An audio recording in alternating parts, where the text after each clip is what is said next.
I read Razorblade Tears by S.A. Cosby, and this was absolutely emotionally devastating.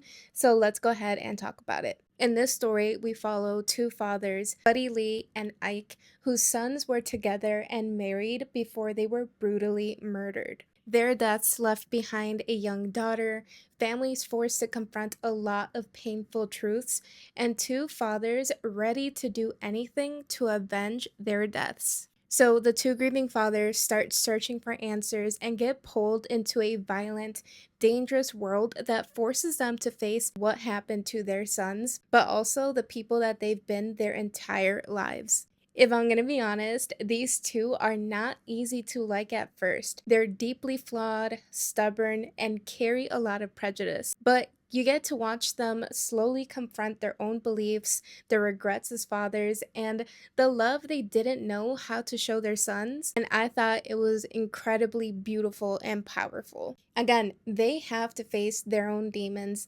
and challenge their own views on the queer community, racism, and so much more. It is a long and emotional journey. And I have to say that this book did have scenes that were brutal and violent, but my goodness, was this book emotional? There were so many times I found myself frustrated with these fathers, yet I was still rooting for them and hoping they'd find some kind of peace. Also, I fell in love with S.A. Cosby's writing. It's so compelling and cinematic that I never wanted to stop reading, and I highly recommend checking out the audiobook if you get the chance. Overall, I highly recommend. It's packed with action, but also has a lot to say about grief, redemption, forgiveness, and breaking cycles of hate. Just know you're going into a heavy emotional read, but for me, it was absolutely worth it.